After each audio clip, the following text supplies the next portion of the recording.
გამარჯობათ მეგობრებო, დღეს ჩვენს მეცნიერთა კლუბში თქვენთვის კარგად ნაცნობი და საყვარელი ბატონი გიორგი დვალაშვილია, TSUS თბილისის სახელმწიფო უნივერსიტეტის ასოცირებული პროფესორი, გეოგრაფი და როგორც ყოველთვის იგი ძალიან საინტერესო თემებით გვიბრუნდება. გიორგი, მე თავიდანვე მინდა შეგთხოვო, რომ აი ეს წიგნები, რომლებიც გამოდის საქართველოს სხვა მუნიციპალიტეტებზე, შემდეგ მე მთხოვენ ხოლმე მაყურებლები, სად შეიძლება ყიდვაო და ამის შესახებ თუ შეიძლება თავიდანვე გითხარი, იმიტომ რომ მე მთხოვენ, მე შენ გთხოვ და მე მოკლედ ეს გაფუჭებული ტელეფონი რო არ გამოვიდეს, თავიდანვე გითხარი, სად იყიდება ეს წიგნები და დღეს ჩვენ რაზე გვექნება საუბარი. ჩვენ მე კი ვიცი, მაგრამ აი შენ თუ წარადგენ ჩვენი მაყურებლებისთვის იქნება უკეთესი, მაშინ ასე დავიწყოთ ბატონი გიორგი დვალაშვილი. გამარჯობა გიორგი. გამარჯობა, მოგესალმებით, მივესალმებით თქვენს უამრავ და ძალიან მიზანმიმართულად გამორჩეულ მაყურებლებს და განსაკუთრებით პირველსავე ფრაზას ვიტყვი იმას, რომ ჩვენი წიგნების უმრავლესობა გამოიცემა შეზღუდული ტირაჟით. ჯერჯერობით ესეა. სხვადასხვა ფიქრობთ უახლოეს მომავალში, რომ ელექტრონული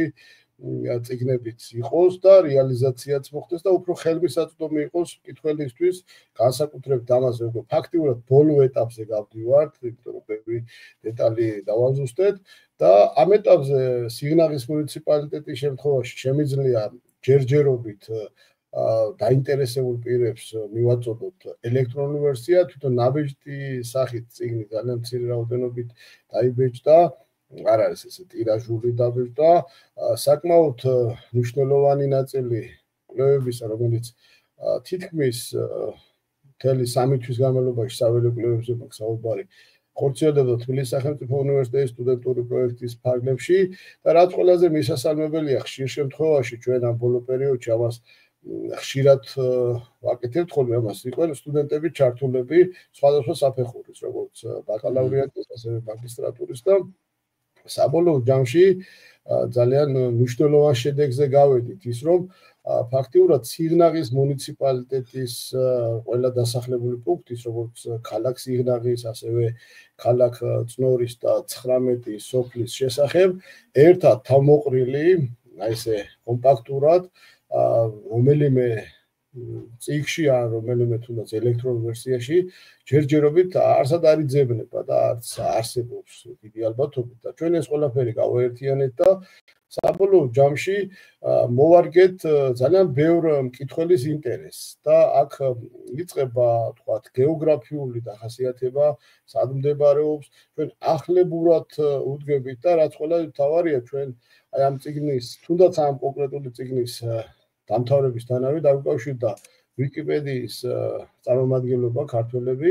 და იქაც იქნება გარკვეული მასალები განთავსებული, იმიტომ რომ ზოგიერთ სოფელი ფაქტიურად არც იძებნება ისე როგორც არის დღეს ოფიციალურად რეესტრში რეგისტრირებული, ან არის ძველი სახელწოდებით, ან არის თქვათ რაღაც აღწერის დროს რაც იყო, აღწერის შემდეგ კიდევ რაღაცები შეიცვალა და ჩვენ ამ მიმართულებით წავყევით და ამ მიმართულებით მიყვებით. აი ზუსტად გვაქვს თქვათ დასახლებული პუნქტის ცენტრის კოორდინატები, ანუ ნებისმიერ დაინტერესებულ პირს შეუძლია თავისი თუნდაც smart მოწყობილობით,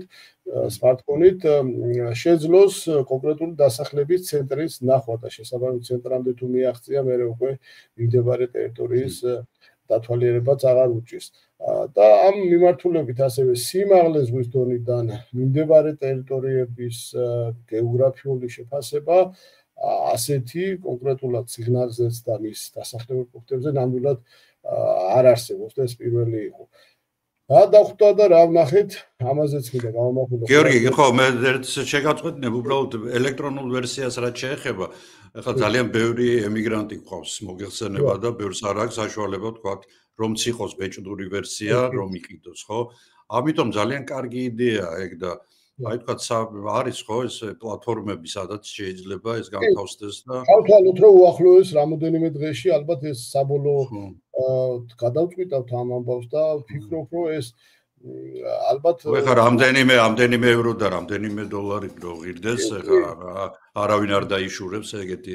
კარგი გამოცემების. კითხველი უფრო ციფრული, უფრო შეიძლება მეტი იყოს და მეც ეხლა რაღაცებს უფრო ციფრულადაც ვათვალიერებ, ვიდრე ბეჭდვითად და ალბათ ამას მოვაგვარებ და განსაკუთრებით ის რომ ბეჭდვითი თარხის ესე რომ ვთქვა გამონთავისუფლებაც მოხდება უახლოეს მომავალში ამ მიმართულებით, ჩვენ გავიადვილებს, იმიტომ რომ მართალი ექსპედიციაც არ არის იაფი, მაგრამ ახლა ველზე მუშაობა და შესაბამისად მასალების აღება და დამუშავება და მერე გამოცემლობისთვის საკმაოდ დიდი დროის ლოდინი ეს უფრო კომფორტული იქნება და ის იდეა რაც მე მაქვს და თქვენი დამსახურებით და კიდევ ბევრ ადამიანის დამსახურებით ვახდებთ ამას, რასაც გამოვცეთ მერე მის პოპულარიზაციას, რომ მთელი საქართველოს მოვიცვათ ყველა კონტროლებადი, არაკონტროლებადი მუნიციპალიტეტები. სხვათა შორის ჩვენ ერთ-ერთი რუსთაველის სამეცნიერო ფონდის დახმარებით ცხინვალის რეგიონის თითქმის აბსოლუტურად ყველა სოფლის შესახებ გარკვეული ცნობები, გარკვეული მასალები დავამუშავეთ და შემოდგომაზე მოხდა ამ წიგნის წარდგენა. რამოდენიმე დღეში ასევე სტუდენტებთან ერთად ჩვენ აფხაზეთის ავტონომიური რესპუბლიკის იმ ფარგლებში არსებული კლიმატური ფაქტორის და დასახლებული პუნქტების შესახებაც გვაქვს და რაც შეეხება კონტროლებად ტერიტორიებს, ნამდვილად ვფიქრობთ, რომ უკვე დაგეგმილი გვაქვს ერთ-ერთი ალბათ მე ვიტყოდი საქართველოს ძალიან გამორჩეული მუნიციპალიტეტის წალკის შეფასებას. ვიწყებთ ახლოს მომავალში, იქაც ძალიან ბევრი რამით არის ეს მუნიციპალიტეტი გამორჩეული აბსოლუტურად ყველაფრით, რითაც შეიძლება გამოირჩიეს. ერთი თანამედროვე ზღვა არ არის, მაგრამ გეოლოგიურ პერიოდში ზღვაც ჰქონდა ხსენება და აი ამ მუნიციპალიტეტის მიმართ არ არის ის აი შეიძლება ბოლო პერიოდში წალკის კანიონმა დაშბაშმა ცოტა გამოასწორა სიტუაცია, მაგრამ აი ზოგადად იქ ყველა დასახლებული პუნქტი ერთმანეთზე არანაკლებ საინტერესოა და მე თუ მკითხავ დაშბაში ყველაზე ნაკლები არის იმ საოცრებებში შორის რაც იმ მუნიციპალიტეტშია. განსაკუთრებით აი ქციას ზემოწელი და იქ ტუსრების ხეობა, თავკვეთილა, მე განსაკუთრებით აი იგივე თავკვეთილი, უფრო ხშირად თავკვეთილაშიც ეშლება ხოლმე ხშირად თავკვეთილი ძალიან ჩიქიანის მთა რა ვიცი და აქეთ კიდე აქეთან ხარეს სხვა დასახლებული პუნქტების და ასე რომ მომავალში ეს შემდგომ ვისაუბროთ. რაც შეეხება სიგნალის მუნიციპალიტეტს, აი დავიწყოთ თვითონ ქალაქიდან, ქალაქი რომელიც შეიძლება ხა საქართველოს სხვა ქალაქები, სხვა დასახლებული პუნქტები, თუნდაც სიგნალის მუნიციპალიტეტში არსებული სხვა დასახლებული პუნქტების ფონზე შედარებით ახალგაზრდა არის. ანუ არ არის ხა თქვათ ისეთი ასაკის,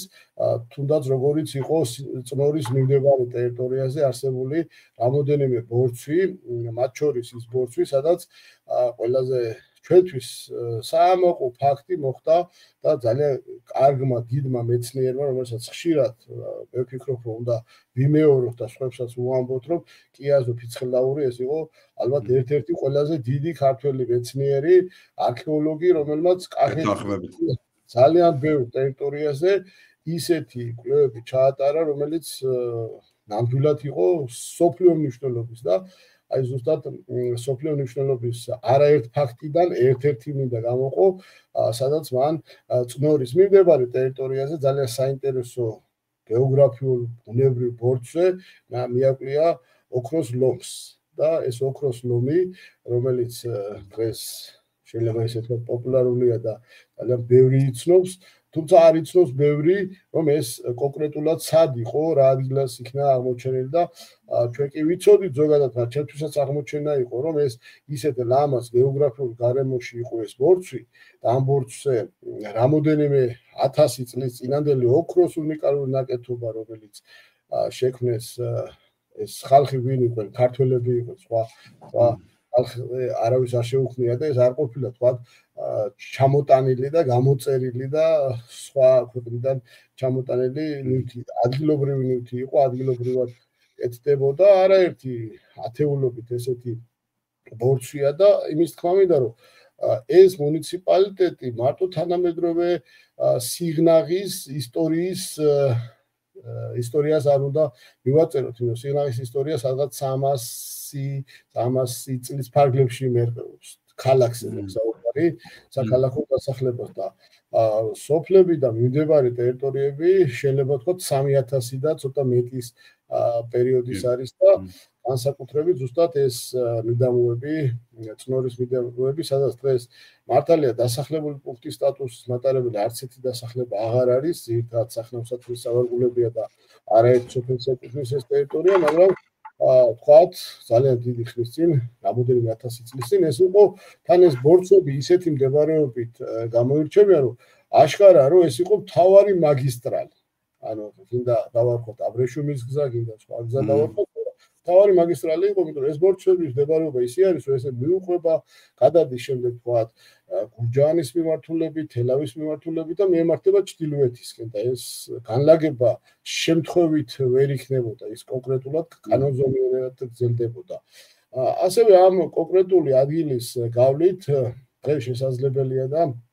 ზუსტად ამ წიგნზე მუშაობის დროს ჩვენ ძალიან ისეთი სწრაფ დროში მოხვდით ერთ-ერთ გამორჩეულ ქართულ დასახლებას და მე აქვე ვიტყვი იმას, რომ იმ ადამიანის სახელიც, როგორც კიაზო ფიცხელაურის სახელიც ბევრმა უნდა იცოდეს, ასევე უნდა იცოდეს თამაზ ხევხიშვილის სახელი და გვარი. ეს ადამიანი იყო სიღნაღის რაიკომის ხელმძღვანელი 1980-იანი წლების ბოლოს და როდესაც ამ ადამიანმა თქვათ ჩაიბარა ეს თანამდებობა, ნახა რომ გარკვეული ტერიტორიები ჩვენ ამ ადამიანთანაც ქონდა კომუნიკაცია და ძალიან მნიშვნელოვანია რომ იმ ადამიანმა თვითონ ჩვენ მოგზევნა და გამოგვეხმაურა და ძალიან სასალმებელი ფაქტი იყო ის რომ ჩვენ ვიყავით ერის იმედში ვიდეო ჩავწერეთ ამ ადამიანზე ვახსენე ის რაც ალბათ ნებისმიერმა უნდა ახსენოს და უფრო მეტიც უნდა ვახსენოთ და მერე მოხდა კომუნიკაცია ჩვენთან და გამეხარდა რომ ჯანმრთელად არის და კარგად არის და უახლოეს მომავალში ვივალთა წიგნსაც ვაჩუქეთ და ანუ რა გააკეთა ამ ადამიანმა გააკეთა ის რომ ის მიწები რომელიც სიღნაღს ეკუთვნოდა და ფაქტიურად ვერ ითვისებდნენ იმიტომ რომ იქ რომ მოხვედრილიყო ადამიანი უნდა გადასულიყო ლაგოდეხიდან ან მაშინ ჯერ კიდევ სამხატწყაროს გამშვები პუნქტი არსებობდა საბჭოთა პერიოდში მოიხსენება საზღვარზე შეფერხებები არ იყო და უნდა მოევლო თქვათ ბელაქანიდან და შესაბამისად ეს ტერიტორიები საკმაოდ ტერიტორია არ იყო თქვათ სიღნაღის უთვნილ ტერიტორიას წარმოადგენდა, მაგრამ მიღწევადი არ იყო. წევადი ხო? რატომ მოხდა ეს არის ხა ერთ-ერთი საინტერესო გეოგრაფიული მოვლენაც ის რომ დინარი ალაზანმა თავისი მეანდრირებული პროცესით, ანუ მარტივად რო თქვათ სვენელისთვის გაჭრის, ალაპოტის გაჭრის გამო გარკვეული საკმაოდ დიდი ტერიტორია, ალაზანს გაღმა ტერიტორია, რომელიც კუთვნილი იყო და 60-იან წლებში თავისთავად იქ ჯერ კიდევ ალაზანი როცა მიედინებოდა ამ ტერიტორიებს იყენებდა სიღნაღის ხელმძღვანელობა დარჩა იქით და ამ ტერიტორიაზე შესაბამისად ძირითადად სეზონურად, მაგრამ პატარა ესეთი თავშესაფარი ჰქონდათ გაკეთებული და დიდი ალბათობით რომ არა ამ ადამიანს ქევხიშვილს, როდესაც დემარკაცია მოხდებოდა პირდაპირ ალაზანზე სამწუხაროდ ჩვენ ვიცით ბევრი ადგილები როცა ესეთი მოხდა ალაზანზე გაივლიდა საზღვარი და იქითა მიღმა ტერიტორია რამოდენიმე ათეული ჰექტარი ნაყოფიერი მიწა და ასევე ტყის საკმაოდ დიდი ზოლი დარჩებოდა მიღმა ეს ნამდვილად შემიძლია ვთქვა რომ რეალურად ესეა თუმცა დღესაც იქ არის პატარა მონაკვეთი იგივე მდინარე ალაზნის კალაპოტში არის სკოლის შენობა რომელიც იმ პერიოდში არ ჩანდა როგორც ჩანს ალბათ დეტალიზაციაც ვერ მოხდა შესავლა და მდინარის კალაპოტში აშენებული სკოლა დეფორმაცია განიცადა და არის კიდევ ერთი კონკრეტული უბანი ერისიმედში რომელშიდაც მოსახლეობა პირდაპირ ზედ იმ ძველი დემარკაციით არსებულ საზღვარზე ზედ საზღვარზე ცხოვრობს და ფაქტობრივად მათ ვერც დაუყანონეს ეს საკუთრებაში ყოფილი ტერიტორიები და საინტერესო დასახლება არის თავისი გეოგრაფიული მდებარეობით და ცხოვრობენ ეკომიგრანტები 1999 წელს აქ ქევხიშვილის დამსახურებით აჭარიდან ჩამოსახლებული ძალიან რამოდენიმე ერთეული მოსახლე დაასახლეს თავის ყველაფრით სახლები მიწეს და ფაქტიურად გაკეთდა ხიდი ალაზანზე და ეს ხიდი ფაქტიურად ალაზან გაღმა ტერიტორიაზე დაწეული ჰერეთის კარიდან ანუ ლაგოდეხის ტერიტორიიდან ფაქტიურად ჩვენ არც ერთი სხვა ადგილი, არც ერთი კვადრატული მეტრი, არც ისტორიული საქართველოსი და არც თანამედროვე საქართველოსი ალაზან მიღმა გაღმა არ აქვს და დღეს მხოლოდ ერთადერთი ნაწილი ეს არის და საინტერესო. შეიძლება არ გამოირჩევა გეოგრაფიული რაღაც მრავალფეროვნებით, მაგრამ საინტერესოა რომ იქ აშკარად ეს ადგილები ვთქვათ იყო სხვადასხვა პერიოდში გამოყენებული და უნდა ვთქვათ ის რომ აი 4.5 მილიარდი წლის განმავლობაში დედამიწის არსებობის განმავლობაში აი ფაქტიურად 45-50 წლის განმავლობაში მდინარე როგორ შეიცვალა კალაპოტი ეს პირდაპირ შეიძლება ნახო და აჩვენო ნებისმიერ დაინტერესებულ პირს. ანუ ეს არის არა მარტო სოფელი, რომელსაც ძალიან მნიშვნელოვანი და აი ჩემი აზრით რაღაცა ჯიგრული სახელი აქვს, ერისივედი, არამედ ეს ის ბუნებრივი ლაბორატორია ღიაცისხლში. და შეუძლია დინარის მოქმედებას. კი ბატონო, ნებისმიერ ბუნების მეტყველს, არქეოლოგს, ისტორიკოს, ნებისმიერ დაინტერესებულ მკვლევარსაც იქ აჩვენო ეს პროცესი, როგორ შეიძლება შეიცვალოს თუნდაც რამოდენიმე ერთ საუკუნეც არ დაჭირდეს ამ პროცესის ცვლილებას და ის რომ დედამიწას ბევრი და ძალიან საინტერესო ამბები ფიქსირდება. აქვე იმასაც ვიტყვი, რომ აი გუშინ ჩვენ ნახეთ ყაჯირის ტბის ქვაბულში, რომელიც ფაქტიურად ბოლო პერიოდში სიღნაღის მუნიციპალიტეტი არის ეს და აქაც ამიტომ ამახვილებ ყურადღებას, ჭაჭუნას ეროვნული აკვეთილის მიმდებარე ტერიტორიაზე მდებარეობს, იყო წყალი დაგუბებული. ანუ ფაქტიურად 21 საუკუნეში ამ ყაჯირის ტბაში, რომელშიც დიდი აორთქლებადობის გამო ტბაში წყალი აღარ იყო ხოლმე და ქვაბულზე ჩვენ არაერთხელ გვივლია მანქანით და ფიზიკურად იქ წყალი არცად შეხვედრია. აი გუშინ წყალი დამხვდა და ეს ცოტა მოულოდნელი და საინტერესო გეოგრაფიული ამბავი იყო. ეს ყაჯირის ტერიტორია, ყაჯირის ტბის მიმდებარე ტერიტორიები ეკუთვნის სოფელ ბოდბისხევს და ასევე სოფელ ბოდბის მიმდებარე ტერიტორია არის და ეს ნიშნავს იმას, რომ თვითონ სიღნაღი ერთის მხრივ თუ არის ალაზნის პირებში განვითარებული იქით სახნავსათესის სავარგულები აქვს, ასევე არის ივრისპირეთში და ამ მხრივ ესე საკმაოდ დიდი განფენილობით სიგრძით ის და სიგანით საკმაოდ განსხვავებული მუნიციპალიტეტია 1275 კვადრატული კილომეტრი ფართობი, ცოტა არ არის ბევრ სახელმწიფო სამხელა ფართობიც არ აქვს და საინტერესო დასახლებულ რეგიონს მუნიციპალიტეტს წარმოადგენს და ასევე ალაზნის გარდა ამ ივრისპირეთს შეგვიძლია ვთქვათ ის რომ იქ არის ზუსტად ამ კონკრეტულ ყაჯირის ტბის მიმდებარე ტერიტორიაზე არის მე ვიტყოდი ამ ფრაზას ბუნების საოცრება ქილა-კუპრას ტალახის ვულკანი და როდესაც ჩვენ ამ კუპრას ტალახის ვულკანზე ხშირად ვამბობდით რომ სიღნაღის მუნიციპალიტეტია ან თუნდაც ეს სიღნაღს ეკუთვნის ბევრს კითხვები ქონდა ესეთი რომ სიღნაღში სად ნახეთ ეს რომელ ქუჩაზე ნახეთ ან რომელ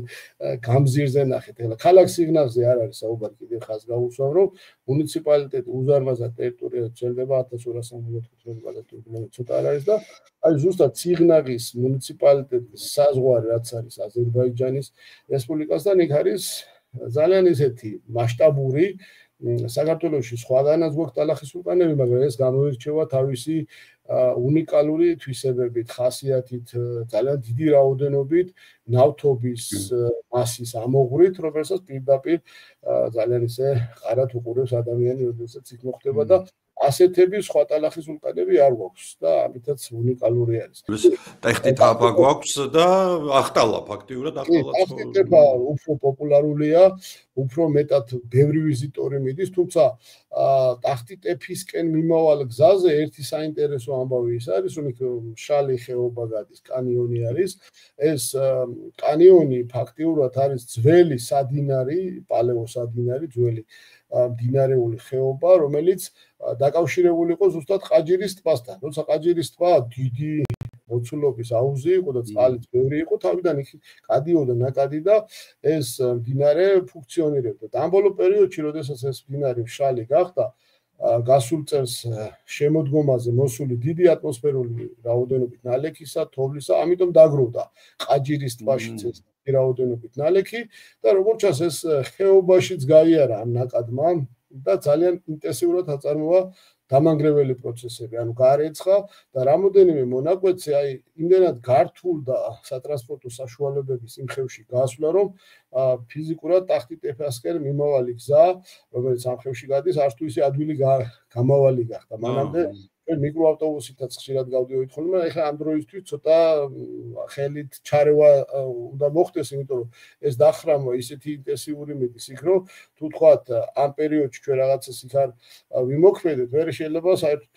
მთელი ფერდობი ჩამოყალიბდეს და ვეღარც ტრანსპორტმა კი არა ფეხითაც ვეღარ ემოძრაობს. მაგრამ თიხნარია და ძალიან ადვილად შლადი და გარეცხადი არის და საკმაოდ საინტერესო პროცესები მიდის და ეს ნაწილი არის დედოფლის წყაროს. ასევე გურჯაანში ტალახის ვულკანი ახტალის, ასევე გურჯაანში ფხოველშიც არის ძალიან საინტერესო ტალახის ვულკანი,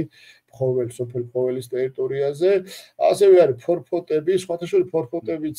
ტერიტორიულად ეკუთვნის სიღნაღის მუნიციპალიტეტს. ეს არის ძალიან გამორჩეულ გარეჯის მრავალმთის კომპლექსებთან ახლოს, თუმცა იქ ამ ბოლო პერიოდში ერთი პატარა სადინარი აქვს ტალახის ვულკანს და აქტიური აღარ არის, როგორც ეხლა ტახტიტეფა არის და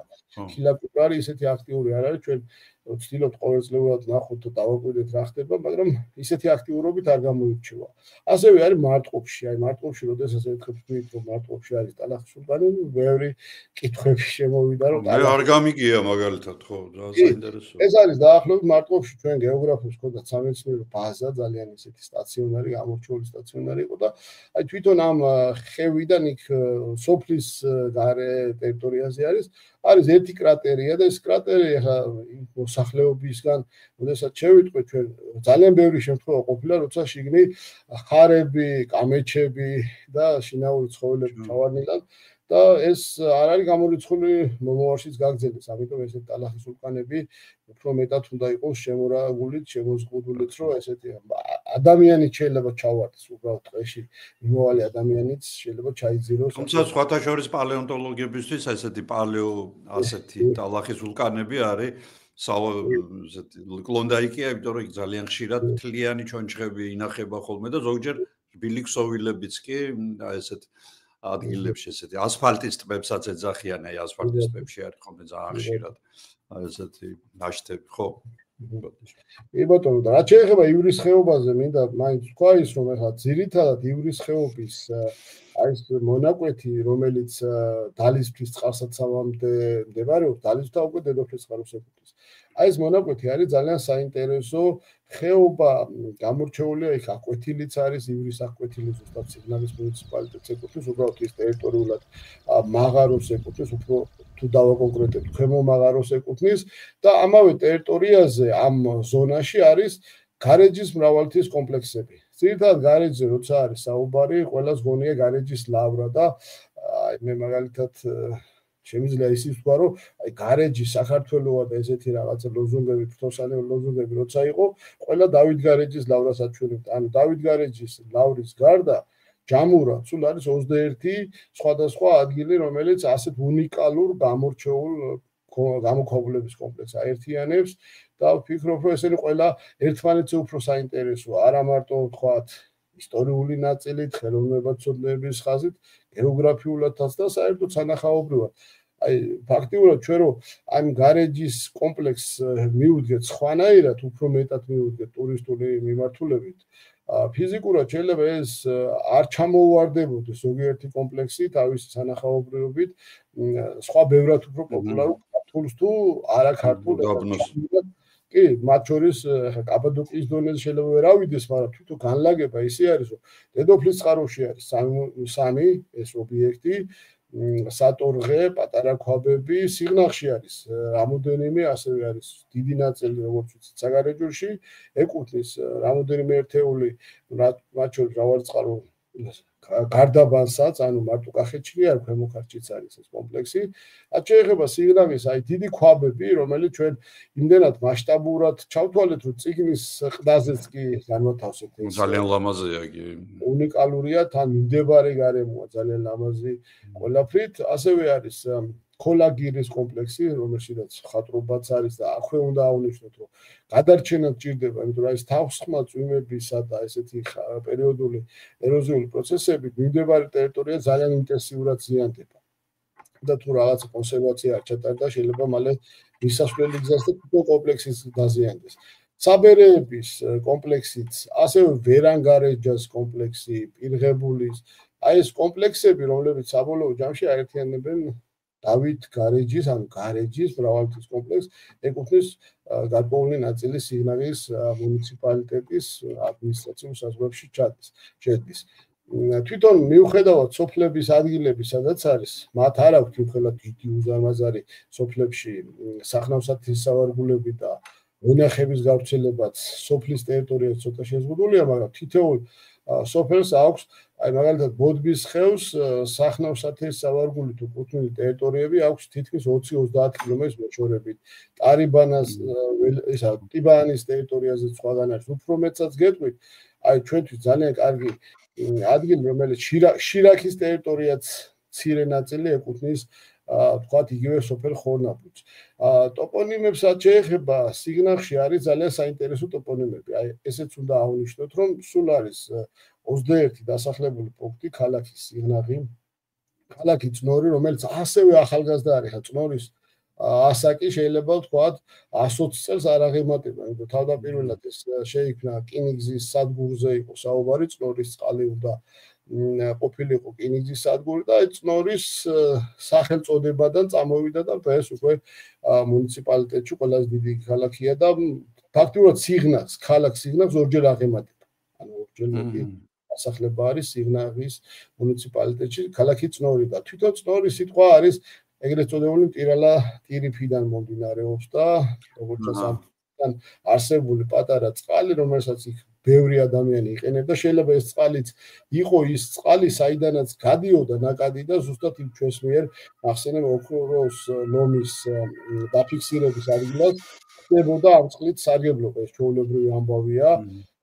აქ მიწისქვეშა წყლები არც თუ ისე ბევრია, წყაროები რაც არის, ყველა იქნებოდა მაქსიმალურად ათვისებული. ასევე საინტერესოა ის, რომ მუნიციპალიტეტი ხშირად ასოცირდება და კავშირდება წმინდანინოს სახელთანაც და ბოდბესთან. და ბოდბე არის ამ მუნიციპალიტეტში 4 სხვადასხვა ადგილას მდებარეობს. თვითონ ბოდბე სადაც არის, ეს სოფელი არ არის წმინდანინოს წმინდა გიორგის სახელობის ტაძრის წმინდანინოს საფლავზე მაქვს საუბარი, ეს არის ქედელები. საინტერესოა, რომ ქედელი ტერიტორია არ უკავშირდება ტოპონიმით ის არ არის პირდაპირ კავშირში დედოფლის წყაროს ორ სოფელთან, ზემო ქედთან და ქვემო ქედთან. ეს დამოუკიდებელი ქედზე მდებარეობს, ქედის და ეს აქ მდებარეობა, მაგრამ ყოველ შემთხვევაში ეს დასახლებული პუნქტი შედიოდა ბოლო 1 საუკუნის განმავლობაში სიღნაღში შედიოდა, სიღნაღის გარეუბანი იყო და ისიც უნდა ვთქვათ, რომ ამ ტერიტორიაზე, სადაც ესეთი უნიკალური ობიექტი ჩვენთვის ერთ-ერთი მნიშვნელოვანი ტაძარია, მეფის რუსეთს ჰქონდა ძალიან ესე რომ ვთქვათ, ცდელობა კი არა, უბრალოდ ფიზიკურად მოახდინა მეფის რუსეთმა ამ ტერიტორიის ძალიან მკვეთრად დამახინჯება, სახეს შეცვლა. ახლა როცა ამბობენ რომ წმინდა ისა ჩვენი ერთმორწმუნე ქვეყანა არის რუსეთიო, აი ზუსტად მან უნდა ვთქვათ ის, რომ ერთ-ერთი ყველაზე მთავარი და მნიშვნელოვანი ამ ტაძარში რაც იყო ხატი,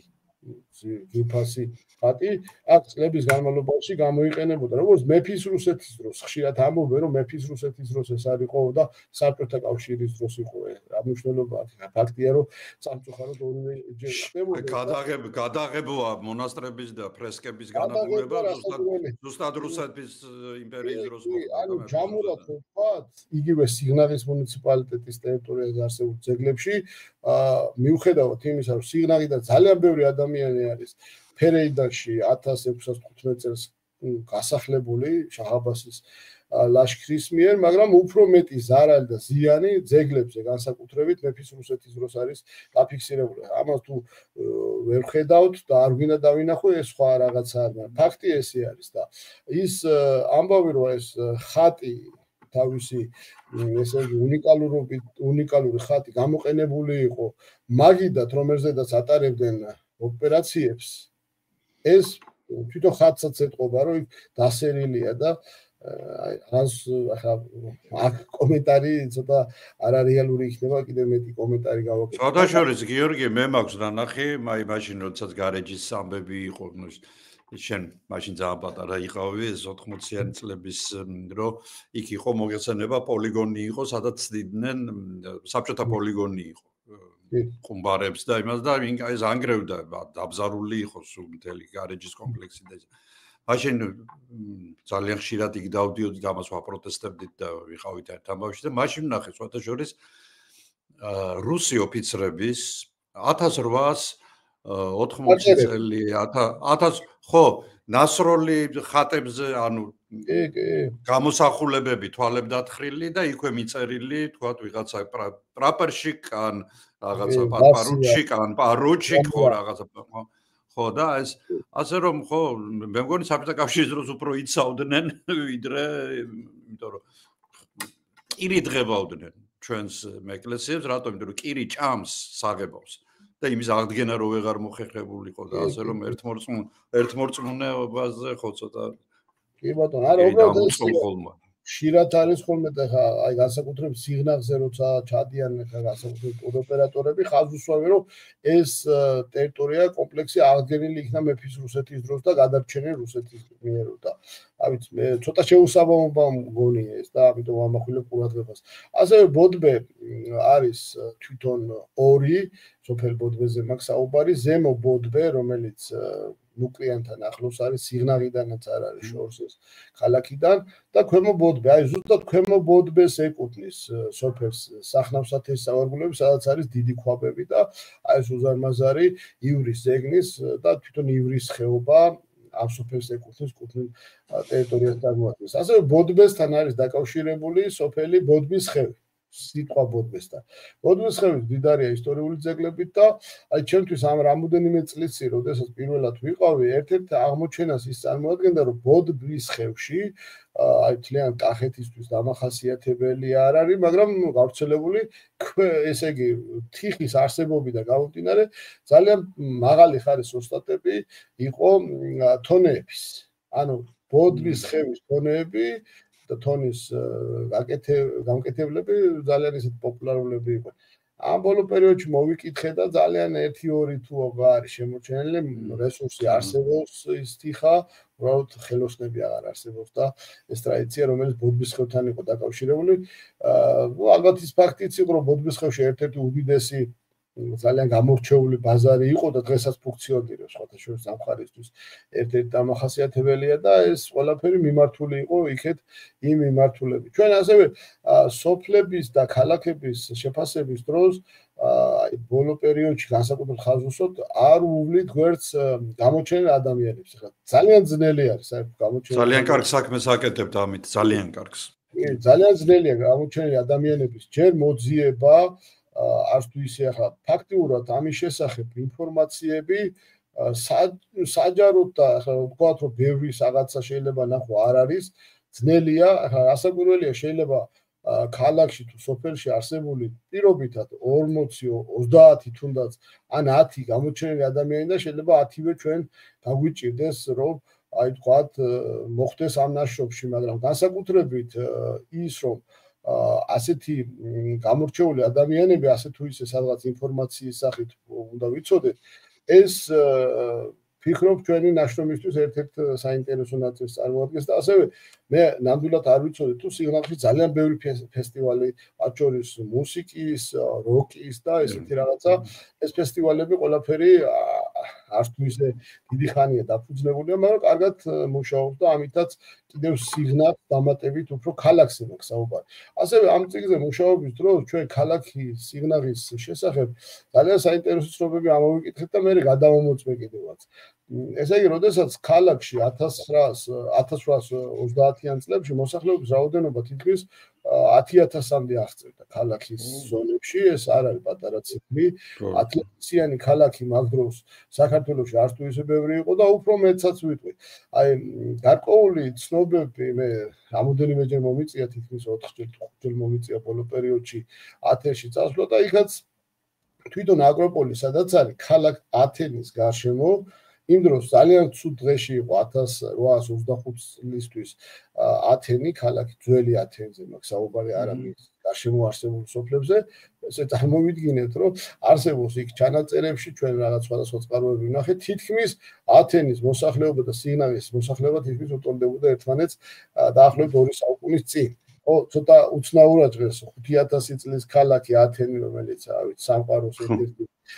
დასაბა მოხდა იქ ბევრი რაღაცის და სადღაც იმ დროს თითქმის 100 წლის 150 წლის სიგნალი იმდენად კარგად განვითარდა რომ იქ ყველაფერი მასიურად იყო მათ შორის განვითარებული განათლების წერაკის საინტერესოა ხა სიგნალის გეოგრაფიას რო წარმოიდგენ თითქოს არ უნდა იყოს ანუ ლამაზი ადგილია ერთადერთი ხო აი რამ განაპირობა ვთქვათ აი რა ასეთი მისი ასეთ მრავალრიცხოვან მოსახლეობიან ქალაქად გადაქცევა აი ეს არის საინტერესო ანუ მაგასაც არის ალბათ რაღაც გარკვეული შეიძლება აზრი იყოს ამის შესახებ რომ თვითონ სიგნალი ნიშნავს თავშესაფარს ესეთი ვერსიაა რომ ის აღმოსავლურ სიტყვით ანუ თურქულად თუ სპარსულად ნიშნავს თავშესაფარს ანუ თავშესაფართან ასოცირდება და ის კოშკები რაც არის სიგნალში ნამდვილად არის ყველა სოფლისთვის ყველა დასახლებული მიმდებარე ტერიტორიას მათ შორის ერთ-ერთი კოშკი როგორც ჩვენ გვაქვს ინფორმაცია არა მარტო სიგნალის გარშემო მდებარე დასახლებებისთვის იყო შილდადანაც კი ჩამოდიოდა ხალხი ყვარლის სოფელში ყვარლიდან აფარებდა როგორც ჩანს გარკვეულ პერიოდში ამ ხო იმიტომ რომ კლდოვანია ეს ბუნებრივადაც დაცულია ხო აი ესეთი უნიკალურობიდან გამომდინარე ეს გალავანი რომელიც ფიქრობ რომ აი არაფერი ბევრი არ ჭირდება შეიძლება დაჭირდეს არც ავთენტურობის დარღვევის გარეშეც რომ ამ გალავანზე იყოს რაღაც ბილიკი რომ აი ვიზიტორს ხონდეს სურვილი განცდა შესაძლებლობა რომ აი ქალაქს წრედა არტყა ზუსტად გალავნის გამოყენებით და ეს ამის გაკეთება მარტივად ხო გალავანს კი არა საერთოდ სიგნალი ხა ჩვენ მაგალითად სანამ არ გაკეთდა სიგნალი ძალიან ვინ დადიოდა სიგნალში არც არავინ არა სიგნალში როგორც ეს ხო ეს 2000-იან წლებში რომ ესეთი რაღაც მაშინ მიენიჭა ესეთი ტურისტული და ესეთი დესტინაციური მანამდე არაფერი ეხა მე მაგალითად კახეთში სულ დავდიოდი ეხა თელავი და ზამოდებული ქონდა ფეხქვეშ როგორც იტყვიან ლაგოდეხი და ისა სიგნალისკენ არც გაგვიხედია არასდროს ეხლა რაც შეეხება ადამიანებს ქალაქში და მიმდებარე სოფლებში ეხლა იმდენად ბევრი ადამიანი ყოფილა ამ ქალაქთან დაკავშირებული, რასაკვირველია პირველად გავიგე ხა. დაწყებული ვანო სარაჯიშვილიდან რომელიც ხა მასე რა ვიცი ძალიან ბევრი შეიძლება დიმიტრი ბუჭყიაშვილი ესეთი პიროვნება ყოფილა გარკვეულ აქტიურ საქმიანობაში ჩართული. განსაკუთრებით საზოგადოებისთვის ნაცნობი, ვთქვათ, ისეთი პიროვნებები, როგორიც არის მაგალითად არაერთი და მათ შორის ბიზინა კვერნაძე, მათე მირიანაშვილი, რომელიც აი ერთ-ერთი უდიდესი მეცნიერი მისახელობის აუდიტორიაც გვაქვს თბილისის სახელმწიფო უნივერსიტეტის ოც ფიზიკოსის. ასევე განსაკუთრებით შეგვიძლია ანუ არაერთ ადამიანთან პარალელურად შეიძლება ვთქვათ, რა ვიცი, ალბათ სოფლიო მნიშვნელობის პიროვნებები თამაზ და ოთარ ჭილაძეები, რომლებიც აი ზუსტად ამ ქალაქთან იყვნენ დაკავშირებული და ფაქტიურად მათი სახელები და გვარები ამ ქალაქის გარშემო ტრიალებს და ძალიან ბევრი ადამიანი უბრალოდ ამ კონკრეტულ ქალაქის გარშემო იყო წლების განმავლობაში უკავშირდებოდა ამ ყველაფერს და ჩვენ ეს გვარები და სახელები როცა ნახეთ და კიდევ ერთი რაც მინდა მაინც განსაკუთრებით ბევრი რაღაცით არის გამორჩეული ქალაქი თუნდაც და დასახლებული პუნქტები მე შემიძლია ვთქვა რომ აი სხვა შემთხვევაში ჯერჯერობით შეიძლება სადღაც მოხდა ეს მაგრამ ინფორმაცია არ გვაქვს ამის შესახებ თითქმის ყველა ქალაქსაც თავისთავად და სოფლებსაც ყველა სოფელს განსაკუთრებით თითქმის ყველა სოფელს აქვს ქუჩები სახელდებული ანუ ეს ძალიან საინტერესო ამბავი იყო აი ყველა სოფელს აი ვაქირს ნაგას და კიდე სხვა სოფლებს სახელები აი ადგილობრივი გამორჩეული ადამიანების და ასევე მეფეების და მათ შორის აი კახეთის და ანუ ეს ისტორიულად მოდიოდა ასე ხო თუ ახლა ისტორიული არ არის სულ რაღაც რამოდენიმე წელია რაც ეს ქუჩები დაარქვეს და რაც უნდა რომ შევაჯამე ერთ-ერთი რაც მომეწონა რომ ბევრ სოფელში იყო აფხაზეთის ქუჩა ხა მომეწონა იმიტომ რომ ხა სახელების მეტი რა აქვს სოფლებში 20 ქუჩა რო არის რომელიღაც სოფელში ანუ 25 და 25-ში აფხაზეთის ქუჩის დარქმევა ესეც არ არის ის ადვილი მარტივი და ვთქვათ დაარქვეს ასევე საინტერესოა თვითონ სახლებიც სადღაც 100-ზე მეტი სახლი არის კულტურული მემკვიდრეობის ძეგლის სტატუსის მატარებელი სიღნაღში და იმედი მაქვს რომ ეს სახლები ბოლომდე გადარჩება და არ დაზიანდება და იმ სტატუსს რასაც მიიღო ამ ქუჩებმა სტატუსი ნამდვილად შეინარჩუნებენ ასევე ქუჩები თლიანად ქუჩების და მოედნებიც ძალიან საინტერესოა და ჩვენს ნაშრომში ასევე მაქსიმალურად გავამახვილეთ ყურადღება გვარებს და გვარების შემთხვევაში ესეც ერთ-ერთი ცოტა რთული საკითხი არის მაგრამ ჩვენ მოგვიწია ესეთი საინტერესო მასალების დამუშავება აი თუ არსებობს ამის მასალები არქივში იძებნება 80-იანი წლების ბოლოს ხდებოდა ყოველწლიურად დაფიქსირება კომლების მიხედვით ანუ იმ ადამიანს რამდენი ძროხა ყავდა, ცხარი ყავდა თუ რაც ყავდა ეს რეესტრი და ეს ინფორმაციები ხელმისაწვდომი გახდა და შესაბამისად ამ მონაცემებზე დაყრდნობით საკმაოდ შრომატევადი იყო რა მაგალითად ქალაქ სიღნაღზე დაახლოებით იყო ერთი 50 ფაილი 50 ფაილის დამუშავება რომელიც რამოდენიმე გვერდიანი იყო არ იყო ადვილი თუმცა მე ხაზი მინდა გავუსვა სტუდენტებს რომლებიც აქ იყვნენ ჩართული ესენი იყვნენ ნინო ციკოლია ანა გულბანი, მარიამ ჯაფოშვილი და მერი შიპიშვილი, რომლებიც აი ამ კონკრეტული მონაცემების დამუშავებაში აქტიურად იყო ჩართულები და ფაქტიურად ყველა, ზოგი შეიძლება იყოს ესეთი, რომ 5 კომლი იყოს სოფელში ან ქალაქში და მათი გვარიც არის ამ წიგნში შეტანილი, როგორც დასახლებული პუნქტის მაცხოვრებელი და ესეც ალბათ შეიძლება ვიღაცის გამორჩა კიდევაც, ახლა ძნელია რომ 5000 ყველას გვარი მოხდეს. ასევე მუნიციპალიტეტზე საუბრის დროს მე ბოდბე ვახსენე და ასევე უნდა ვახსენოთ ჩვენ მაღაროს. მაღარო არის 2, ზემო მაღარო, ქვემო მაღარო, ორივე ერთმანეთთან ახლოს არის. საინტერესოა ასევე ხორნაბუჯის არსებობა. თვითონ სოფელი ხორნაბუჯი აქვს დედოფლის წყაროსაც აქვს შედარებით ახალგაზრდა, ბევრად ახალგაზრდა შევადარეთ იმ ხორნაბუჯს არის სიღნაღშიც და აი ხორნაბუჯის, სოფელ ხორნაბუჯის კუთვნილი ესე იგი სახნავსათეს სავარგულები გრძელდება შირაქში და აი სოფელ ზემო ქედთან ახლოს ფაქტიურად მათი კუთვნილი ტერიტორიებია და აი ზუსტად ამ სოფლის მახლობლად ასევე რამოდენიმე სამაროვანია და ერთ-ერთი აი ზუსტად კიაზო ფიცხელაურის უშუალო ძალისხმევით აღმოჩენილი და შეფასებული ქალაქი დიდნაურთან ახლოს მიდის ფაქტიურად საზღვარი ამ კონტურებისა, სახნავსათეს სავარგულებისა სიღნაღისა. ასევე საინტერესოა რომ ერთი სოფელი, თქვათ, მაჩხაანი, ზემო მაჩხაანი ეკუთვნის დედოფლის წყაროს, ქვემო მაჩხაანი ეკუთვნის სიღნაღს. ქვემო მაჩხაანი ძალიან ბევრი რამით იყო გამორჩეული. ქვემო მაჩხაანში 1890-იან წლებში თეატრიც ჰქონდა და ეს თეატრის შენობა დღემდე არსებობს. იყო ძალიან მაგარი დუქნები, პუნქტი იყო და ცოტა ცუდია ის რომ აი ბოლო სტატისტიკას რო უყურებთ მიგრაცია საკმაოდ მაღალია და მოსახლეობა შედარებით შემცირებულია და ასევე რაც ყველაზე საინტერესოა ალბათ ბევრ დასახლებულ პუნქტში კი არა ზუსტი ცნობები არ მაქვს მაგრამ ალბათ ბევრგან კი არა თითქმის საათი ხდებოდა ამაზე კითხვაზე საუბარი 1890-იან წლებში აქ ზემო ისა ქვემო მაჩხაანში იყო ბიბლიოთეკაც და წიგნის მაღაზია ანუ და ისიც უნდა ვთქვათ რომ მაინც პერიფერია თითულება არა და მშვენიერი მისასვლელი გზა არის ანუ ძირითადად ამ სოფლის გავლით შეგიძლია ამ სოფლიდან დაახლოებით 5 კილომეტრში არის ნიკო ფეროსმანის სახლ-მუზეუმი მირზაანში და აი ძალიან ბევრი ჩვენ ამავდროულად მარშრუტების რეკომენდაციასაც გავცევთ გიდებთან ხოლმე ხშირად საუბარი და ინტერესი ალბათ იქნება განსაკუთრებით ისტორიული ძეგლების ხსენების დროს უნდა ვახსენოთ და გამოვყოთ განსაკუთრებით სოფელი ტიბაანი და ამ ტიბაანში, სოფელ ტიბაანში არის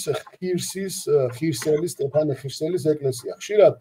ყოფილა არაერთი შემთხვევა, ჩემთანაც ყოფილა პრაქტიკაში, როდესაც სტეფანე ხირსელის ტაძრის მიმართულებით მიმავალი ჯგუფი წასულა სოფელ ხირსაში. ანუ სოფელი ხირსა ტიბაანიდან მოშორებით არის დაახლოებით 10 კილომეტრია და სოფელ ხირსაში ეძებდნენ სტეფანეს ტაძარს და იქ არ არის. სამაგეროდ სოფელ ხირსას აქვს ძალიან საინტერესო ისტორია.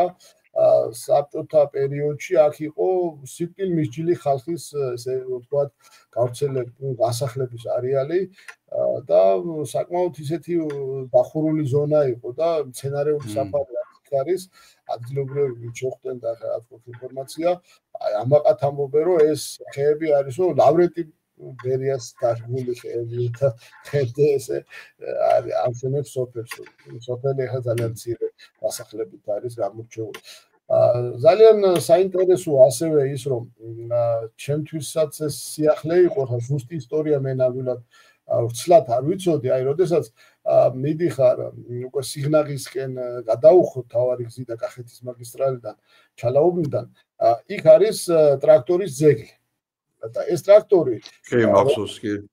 ძალიან ისეთი საინტერესო ისტორიაც აქვს სამწუხაროდ ამ ტრაქტორის ის არის რომ ის მოიპარეს ერთი პერიოდი ჯარში ჩააბარეს მერე მოხდა კიდე რაღაც ამბები და ხა ეს ამბები იმდენად საინტერესო შეიძლება არ იყოს სამწუხაროდ ჩვენთვის ახლა ტრაქტორის მოპარვის და ესეთი ამბები სამწუხაროდ გვაქვს მაგრამ საინტერესო უფრო მეტად ის არის რომ ეს ტრაქტორი რომელიც აქ არის აღმართული ეკუთვნის ზუსტად ტიბაანელი ელენე ნატროშვილი როგორც მაქვს ინფორმაცია და ამ ქალმა ელენე ნატროშვილმა ფაქტიურად ტრაქტორით 1951 წლებში იმდენად წერია ჩანაწერებში რომ მოხიბლა ადგილობრივები რომ ჯამში 10-მდე სხვა მიმდევარიც გამოუშვდა ქალბატონებს შორისო და იმ დროს ალბათ საქართველოში ერთ-ერთი ყველაზე მეტი მექანიზატორი ქალბატონების დასახლებული პუნქტი აღმოჩნდა სოფელი ტიბაანი და ეს ტრაქტორი იქ ზუსტად ამის ნიშანიც არის. ასევე უნდა ვთქვათ რომ ტიბაანთან არის დაკავშირებული და ჩვენ ხშირად მე თვითონაც ვიცოდი რომ სიღნაღიდან იყო მაგრამ კონკრეტულად ზუსტად ტიბაანიდან არის ჩვენთვის ალბათ ერთ-ერთი ყველაზე დიდი ქართველი ადამიანი ერთ-ერთი და შესაბამისად ხშირ შემთხვევაში ეს საზოგადოებამ უნდა იცოდეს ეკა ბეჟანიშვილი. ეკა ბეჟანიშვილი ვიცით ვინც იყო და რაც იყო ის სამწუხაროდ 9 აპრილის ტრაგედიის ყველაზე ახალგაზრდა მსხვერპლი იყო და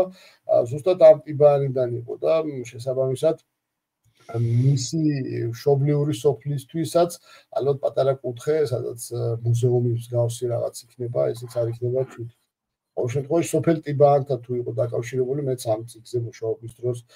შევიტყვე უფრო მეტად ეს ცალკე საინტერესოა ასევე სოფელი ნუკრიანი განსაკუთრებით სოფელ ნუკრიანში და საერთოდ ნუკრიანის ისტორიული ძეგლები შეიძლება არ არის იმდენად გამოჩენილი, ბევრი ძეგლი ისტორიული არ არის ამ სოფლის ტერიტორიაზე, თუმცა ნუკრიანს რაც ეკუთვნის, ნუკრიანის ტერიტორია რაც არის, ეკუთვნილ ტერიტორიაზე საუბარი, ამ კონკრეტულ ტერიტორიაზე არის ძალიან ბევრი სამაროვანი, ანუ ის არქეოლოგიური ობიექტები, რომლებიც ფიზიკურად სხვადასხვა პერიოდის, აი ბრინჯაოს ხანის და სხვადასხვა პერიოდის დამადასტურებელია და ამ ხრივათაც გამორჩეული ტერიტორია ნუკრიანი, თვითონ სოფელი, რომელიც ერთ-ერთი დიდი სოფელია სიღნაღის მუნიციპალიტეტის ტერიტორიაზე. ასევე საინტერესო ფაქტი მე რაც გავიგე, იყო ის, რომ მანამდე ნამდვილად არ ვიცოდი, ამ სოფელში ცხოვრობდა და თან 17 წლის განმავლობაში ცხოვრობდა მხოლოდ ეს იყო დათო კრაწაშვილი. ეს ყოფილა მწერალი, მხატვარი, მომღერალი და საინტერესო ამბავი ის არის რომ 17 წლის ასაკში მას ასობით ფერწერული ტილო ქონია რამოდენიმე გრაფიკული ჩემი თაობის არის დათო კრაწაშვილი ხო სამწუხაროდ ძალიან ტრაგიკულად ესეთ ნა რაც ყველაზე მთავარია და მე ეს ყველაფერი გადავამოწმე და ნამდვილად დადასტურდა რომ აი ზუსტად მისი გარდაცვალებიდან რამოდენიმე წლის შემდეგ 1998 წელს საუბარი ამერიკის შეერთებული შტატების სმითსონის საერთაშორისო ასტრონომიულ ცენტრს დაუნტკიცებია წარდგენა და ესეთი 3146 ნომრით ცნობილ პლანეტას, იმ დროისთვისაც პლანეტა იყო ამ ნომრით დაფიქსირებული, უწოდებია სახელი დათო. ამ ადამიანის ესე უნიკალურ მიღწევებზეც და უნიკალურობაზე კიდევ ეს ერთი ფაქტიც ადასტურებს, რომ 1988 წელია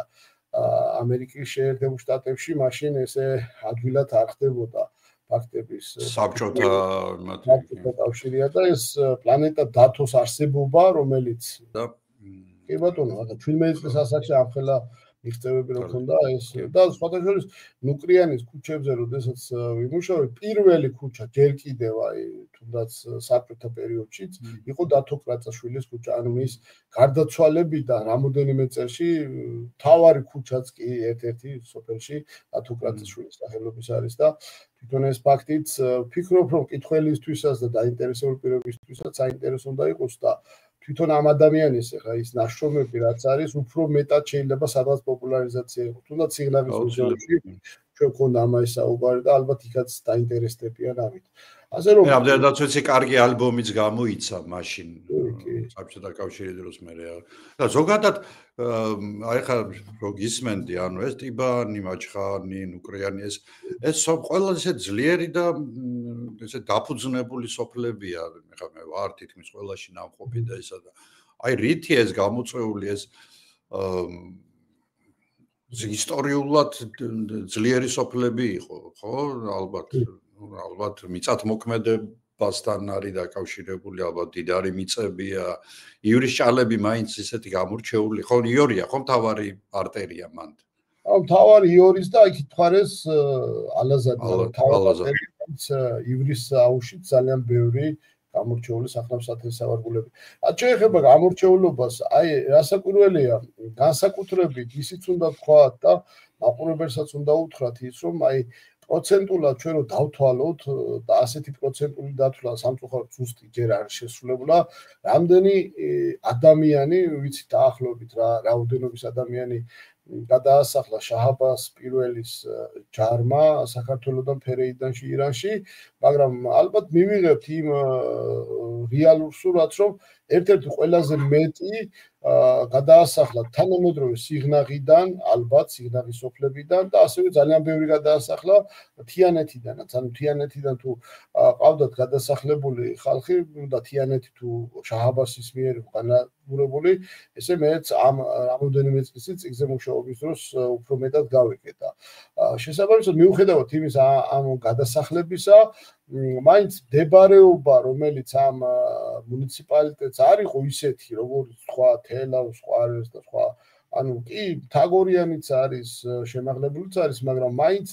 ისეთი თაგორიანი, ისეთი დაცული ტერიტორიები ომიანობის დროს არ იყო, როგორც ვთქვათ, იყო სხვა. და მით უფრო როცა მე-17 საუკუნეში ასე განადგურდა, მალევე მოხდა აღდგენა ფაქტიურად და განსაკუთრებით ერეკლეს დამსახურებით, როდესაც სიღნაღის ესეთი უზარმაზარი სისტემა შექმნა, მალევე მოხდა ამ ტერიტორიაზე სხვა სოფლების აღორძინებაც და ზუსტად ამ სოფლების აღორძინების შედეგია ის, რომ ბევრი სხვადასხვა გვარებიც, აი იმერეთიდანაც არაერთი ადამიანი აქ ჩამოსული და დაფუძნებული, მათ შორის აი სოფელი ჯუგაანი, რომელიც ერთ-ერთი საინტერესო სოფელია, თუმცა დღევანდელი მონაცემებით ის არ გამოირჩევა მრავალფეროვანი ისტორიული ძეგლებით, როგორც ვთქვათ, ანაგა, რომელიც ყველაზე მეტი ისტორიული ძეგლით გამოირჩევა ამ მუნიციპალიტეტში. ჯუგაანში მაგალითად არსებობს ესეთი ვერსია, რომ თანამედროვე საინგილოს, ანუ ჰერეთის, აზერბაიჯანის ტერიტორიაზე მცხოვრები მოსახლეობა წამოვიდა აქ და დასახლდა, როდესაც იქ მოხდა რაღაც შემიწროება, მათი განმოსვლა მოხდა და საინტერესო ეს ამბავი იმით არის, რომ იქ როცა ისინი არ იყვნენ დაცულები, როგორც ჩანს მე-17-18 საუკუნეში, აქეთ წამოვიდა, რომ აქ უფრო კარგად დაცულად იგრძნეს თავი, როდესაც თქვათ მე-18 საუკუნეში ერეკლემ ეს მხარე შედარებით უფრო კარგად გაამაგრა და ეს ფაქტიც, რომ იქიდან აქეთ მიგრაციები ხდებოდა და მოსახლეობა კარგად გრძნობდა თავს დაცულად, ნიშნავს იმას, რომ ესე განვითარდა და თან სიღნაღის განვითარებასაც მიება ეს დასახლებული პუნქტები, ძირითადად აგრარული სექტორია. ჩვენთან ვიცით ესეთი რაღაცა, რომ ძირითადად შაჰ-აბასის ან პირველი შაჰ-აბასის ან მეორე შემოსევების დროს უფრო მეტად ცნობილი ფრაზაა, რომ ჩვენთვის ეს არის ნაცნობი, რომ მან აჩეხა ვენახებიო, ესე არის საუბარი, მაგრამ მარტო ვენახები არა უჩეხია. როგორც ჩანს, აბრეშუმეობა, მეაბრეშუმეობა თუ იყო გავრცელებული, იქ ძალიან დიდი რაოდენობით იქნებოდა თუთის ხეებიც, ხო? აბრეშუმი ალბათ თუთის ხეებთან სხვა მცენარეებიც იყო და შესაბამისად თუთის ხის არსებობა, თუთის ხის კულტურა დღესდღეობით ჯავახეთში კარგად არის შემორჩენილი და ჯავახეთში მაგალითად თუთის არაყი, თუთის წვენი და ბევრი ბაქმაზი არის გავრცელებული. აქ ეს კულტურა როგორც ჩანს აღარ განვითარდა და დღესდღეობით ეს ფაქტორიც ფიქსირდება, მაგრამ იმდენად დიდარი მხარე გამოდის და იმდენად დიდარი იყო მოსახლეობითაც და შემოსავლითაც და აი უცნობისათვის, როდესაც უკვე შეუძლია აქ სიღნაღის მუნიციპალიტეტის ტერიტორიის დაბალ ზონაში უკვე ადამიანმა მოკრიფოს ყურძენი დაწუროს, თქვათ, დაღვინდეს ეს ღვინო, არაყიც გამოხატოს, მაგ დროს რაჭაში და მაგალითად უსახელოურის და ზედა ზონაში ჯერ კიდევ და ანუ ფაქტიურად სეზონითაც განსხვავებული, ეხლა მაგალითად გუშინ და გუშინწინ ჩვეულებრივად მარწყვიც იყიდებოდა ამ დასახლებულ პუნქტებში, როცა რომ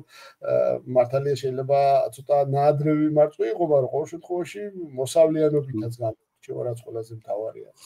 არა, ისე სხვა შორის ეხლა ტიბანი თვითონ ღვინო მაღალგრადუსიანობით გამოირჩევა, იმიტომ რომ მაღალი შაკრიანობაც ჰქონდა და მე მაგალითად ძალიან მიჭირდა ხოლმე ტიბანის დალევა, ხო. ახალგაზრდობაში არის. ერთ-ერთი მიკროზონა არის, ეს საინტერესო ამბავია, რომ მიკროზონები ხა ჩვენ კი გვაქვს, ბოლოსაც ბევრი შეიქმნა, მაგრამ ესე ტიბანის მიკროზონაც ძალიან საინტერესო ზონა არის. აქ არის ერთი ტოპონიმი, მაგალითად ეხლა მე ვფიქრობდი, რომ ეს ტოპონიმი სოფლის რატო შემორჩა და რატო დარჩა, თქვათ, ყარაღაჯზე მაქვს საუბარი და ომარ ჯობდა, თქვათ, ყარაღაჯის ტოპონიმის შეცვლა, მაგრამ ფიზიკურად ალბათ ამას თავისი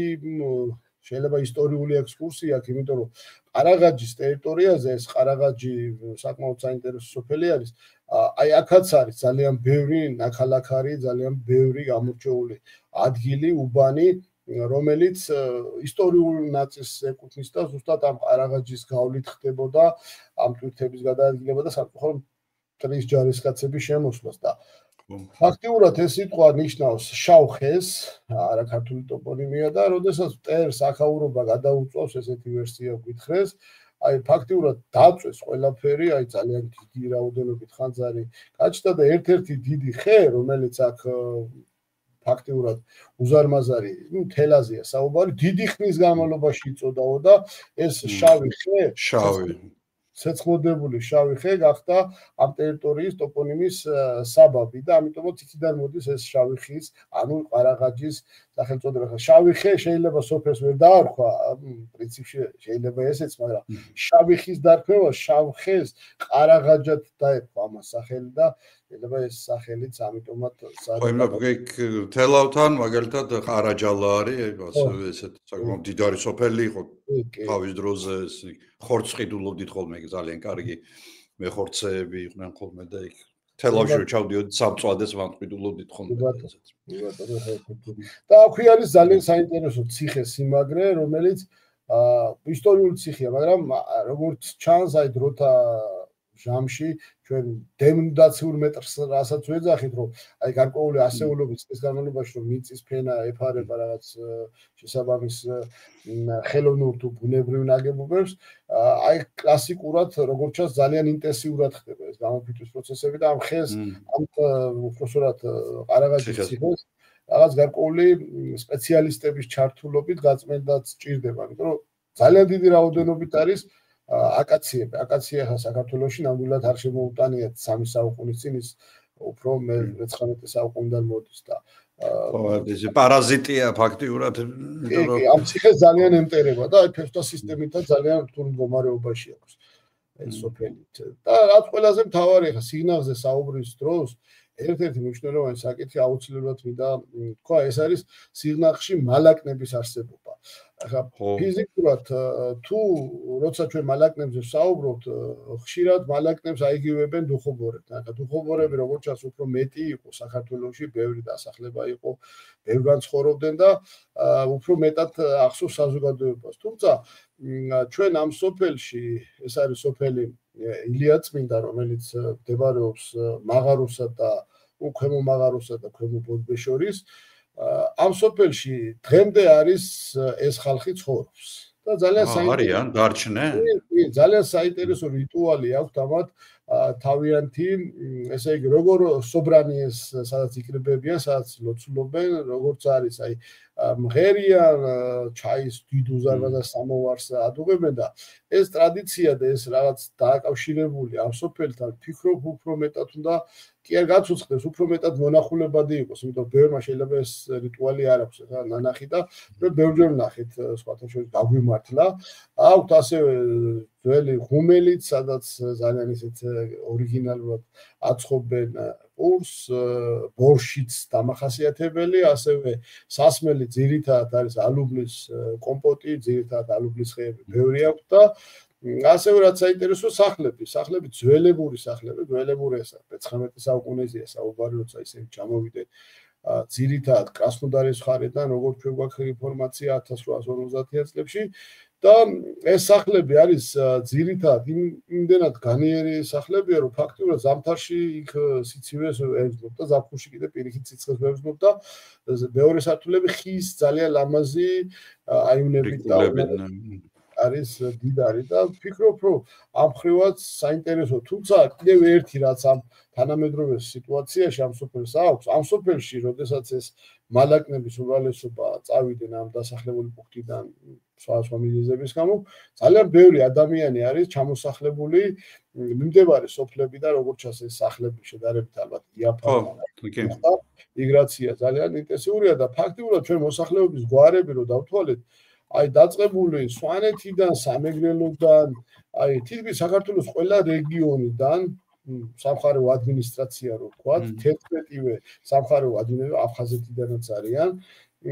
სხვადასხვა პიროვნებები ცხოვრობს ამ სოფელში და ასეთი პრეცედენტები ჩვენ ბევრი არ გვინახავს. და ეს ხალხი არის უმრავლესობა ჩამოსახლებული ზუსტად მაშინ, როცა 90-იან წლებში, როცა ისინი ხო, დაიშალა საბჭოთა და წავიდნენ ისინი. წავიდნენ და შესაბამისად მიმდებარე სოფლებიდანაც არის და იმის თქმა მინდა, რომ ხა მოსახლეობის რაოდენობის მხრივ ეს სოფელი დაახლოებით ალბათ 500-დან 800 კომლის ფარგლებში მერყეობდა და გვარების რაოდენობა ფაქტიურად რამოდენიმე ერთეულს აღემატება. ამ ხრივ რომ ერთ სოფელში ზოგჯერ არის ხოლმე რომ ერთ პატარა სოფელში თუნდაც ბევრი გვარია, ხო? ერთი-ორი გვარი ან ბევრი გვარი არის და ამითაც საინტერესოა და ვფიქრობ რომ ეს თან გზაზეა ხა ადვილად სასვლელი გზა. სხვათა შორის აი დეზერტირების ბაზარში მოლოკნებს ჰქონდათ ცალკე თავისი განყოფილება, სადაც სუფთად ჩაცმულები თეთრ ხალათებში, კაი ლამაზი გოგოები, ლოყაწითელა უგემრიელეს მჟავეულობას ყიდდნენ, ესე იგი ეს იყო აი იქ მიხაროდა ხოლმე მისვლა ხალხი ხო, ეხა დუხაბორებს რაც შეეხება სამწუხაროდ მე დუხაბორებზე ძალიან ბევრი ვიდეო მასალა მქონდა, იმიტომ რომ ჩვენ დავესწარეთ ერთი კვირის განმავლობაში ვიყავით იქ მათ ტრადიციულ დღესასწაული ჰქონდათ და ანუ უნიკალური თვითონ სიმღერები ჩაწერილი, ყველაფერი აბსოლუტურად და ეს მასალები ბატონო გორელოვკაში ხო არა? გორელოვკაში, კი, გორელოვკაში, იქ თავიანთ სამლოცველოში და იმაში და სამწუხაროდ მე მქონდა ეს ყველაფერი ატვირთული უნივერსიტეტის ილიაუნის ღრუბლებზე და ისე რომ არც გამაფრთხილეს, წაშალეს, ნუ ბევრი უამრავი გიგაბაიტი მასალა ისე გული მწყდება, იმიტომ რომ მართლა უნიკალური შეიძლება ის ხალხი აღარც არის ახლა, იმიტომ რომ ესე 12 წლის წინ ვიღებდი ამას და ძალიან გული მწყდება, იმიტომ რომ მაგარ კარგი ხარისხის აპარატურით, ხმებიც კარგი ხარისხის აპარატურით ჩავწერეთ და ისიც ვიდეოც და სამწუხაროდ ესე გაქრა ეს ყველაფერი და ეს ხალხი ძალიან ხო ის უნდა აღვნიშნოთ რომ ეს ხალხი არ სვამს, ძალიან მუშა ხალხია, ძალიან უპრეტენზიო აბსოლუტურად ძალიან კეთილი და აი ნამდვილი ქრისტიანები არიან მე თუ მკითხავ აი თავიანთი ქმედებით და თავიანთი ყველაფრით.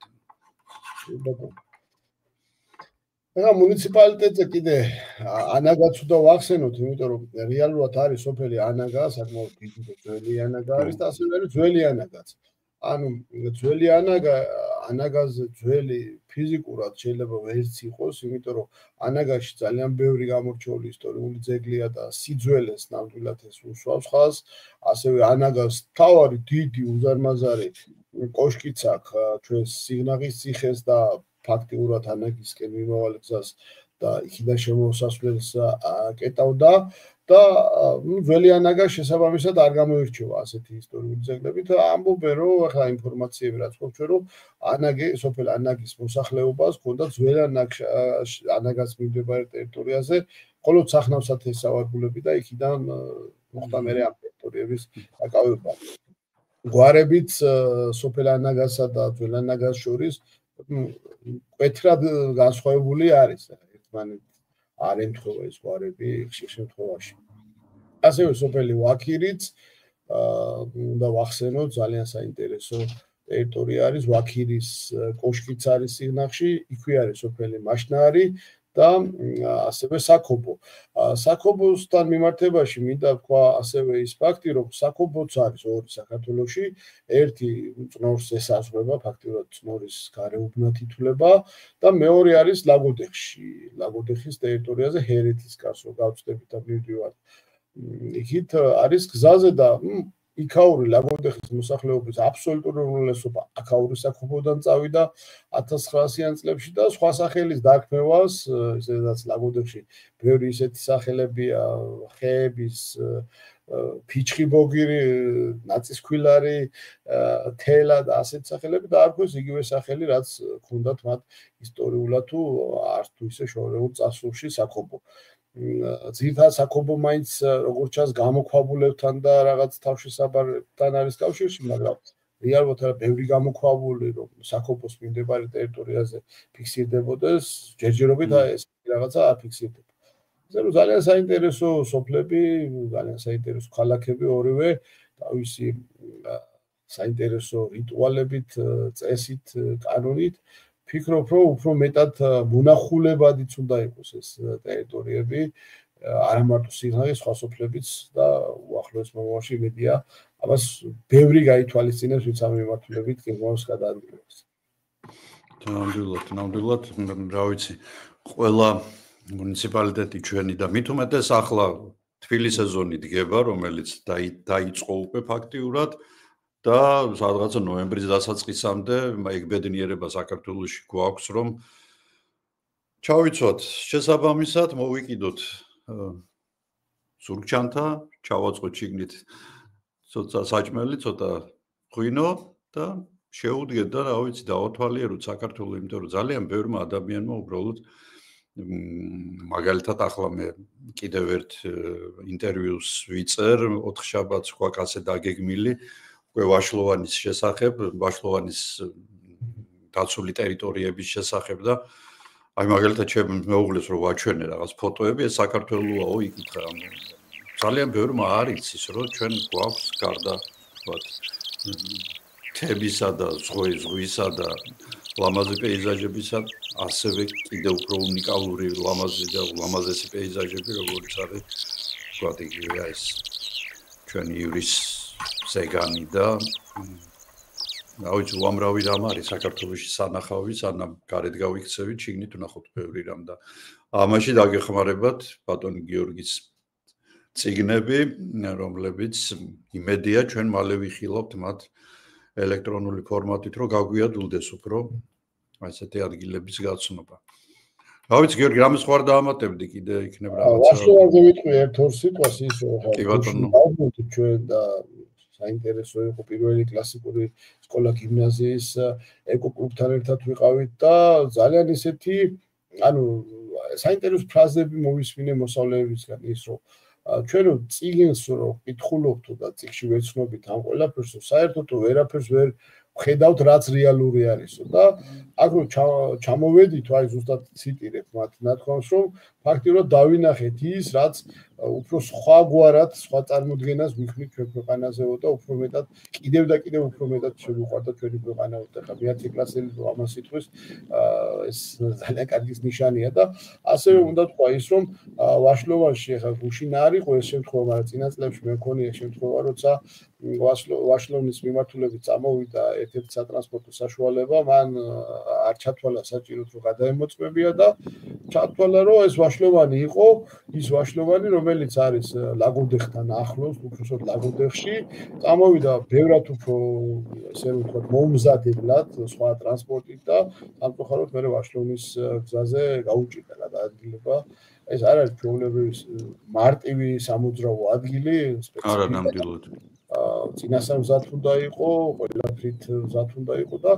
სამაგიეროდ არის უნიკალური სანახაობა, ალბათ საქართველოს ბუნების ერთ-ერთი საოცრება ნამდვილად არის. აუცილებლად.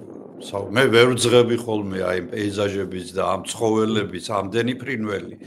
ამდენი ქვეწარმავალი. ნუ ეხა ქვეწარმავლებზე ბევრს გართულება აქვს, მაგრამ ეხა ჩემი გულის ნაწილები არიან ისინი და ეს ბიომრავალფეროვნება, რომელსაც ვერ წარმოიდგენ, იმიტომ რომ უდაბნოა ფაქტიურად, ხო? ეხა არ არის ეს ვთქვათ ლაგოდეხი, სადაც ყველა ნაპრალიდან წყალი მოდის და უამრავი მცენარეულობა. იქ რაღაც ძალიან